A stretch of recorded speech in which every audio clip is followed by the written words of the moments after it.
Hai semua, Assalamualaikum warahmatullahi wabarakatuh. Salam sejahtera bagi kita semua. Shalom, Om Swastiastu, Namo Buddhaya, dan salam kebajikan. Perkenalkan, nama saya Dr. Gigi Arlis Oktavia Martasela, peserta Laskar Angkatan 45 Kabupaten Malino. Tutor saya Bapak Abdurrahim SE MAP. Pada podcast kali ini, saya akan membahas tentang manajemen PPPK, yaitu pegawai pemerintah dengan perjanjian kerja. Selamat mendengarkan.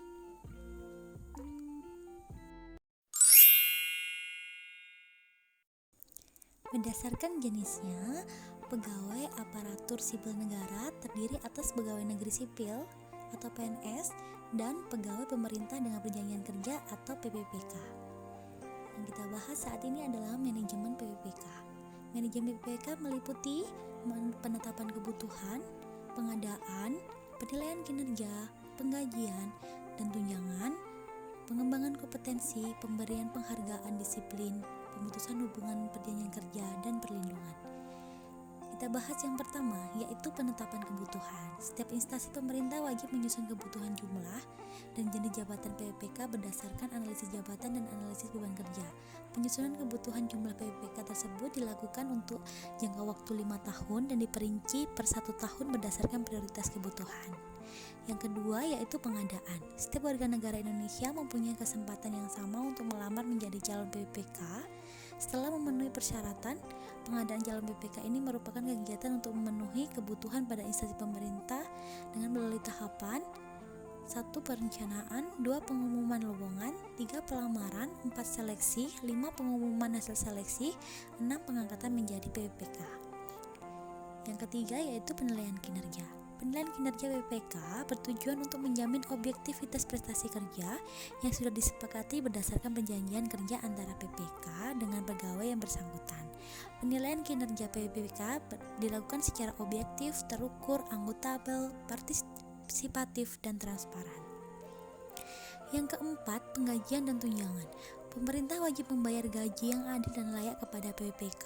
Gaji diberikan berdasarkan beban kerja, tanggung jawab jabatan, dan risiko pekerjaan. Selain itu, PPPK dapat menerima tunjangan sesuai dengan ketentuan peraturan perundang-undangan. Tunjangan tersebut terdiri atas tunjangan keluarga, tunjangan pangan, tunjangan jabatan struktural, tunjangan jabatan fungsional, dan tunjangan lainnya. Yang kelima, pengembangan kompetensi. PPPK diberikan kesempatan untuk memperoleh pengayaan pengetahuan dalam rangka kegiatan pengembangan kompetensi. Kesempatan untuk pengembangan kompetensi direncanakan setiap tahun oleh instansi pemerintah. Setiap PPPK memiliki kesempatan yang sama untuk memperoleh pengembangan kompetensi. Yang keenam, pemberian penghargaan. PPPK yang telah menunjukkan kesetiaan, pengabdian, kecakapan, kejujuran, dan kedisiplinan dan prestasi kerja dalam melaksanakan tugasnya dapat diberikan penghargaan berupa 1. Tanda kehormatan diberikan kepada PPPK sesuai dengan ketentuan perundang-undangan. Yang kedua, kesempatan prioritas untuk pengembangan kompetensi diberikan kepada PPPK dengan penilaian kinerja terbaik. Dan atau yang ketiga, kesempatan menghadiri acara resmi atau acara kenegaraan diberikan kepada PPPK setelah mendapat pertimbangan tim penilai kinerja PPPK. Yang ketujuh, disiplin. Untuk memenuhi terpelihara tata tertib dalam kelancaran pelaksanaan tugas PPPK wajib mematuhi disiplin PPPK. PPPK yang melakukan pelanggaran disiplin dijatuhi hukuman disiplin sesuai dengan ketentuan perundang-undangan yang mengatur mengenai disiplin PNS. Yang kedelapan, pemutusan hubungan perjanjian kerja. Pemutusan hubungan perjanjian kerja PPPK dilakukan dengan hormat karena beberapa alasan sebagai berikut. 1. Jangka waktu perjanjian kerja berakhir. 2. Meninggal dunia. 3. Atas permintaan sendiri. 4. Perampingan organisasi atau kebijakan pemerintah yang mengakibatkan pengurangan PPPK.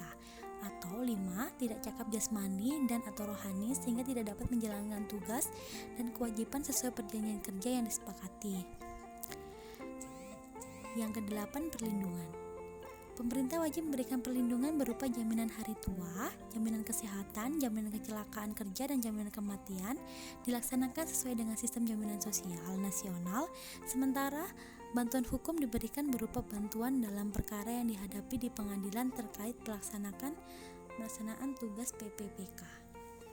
Demikian podcast dari saya, terima kasih.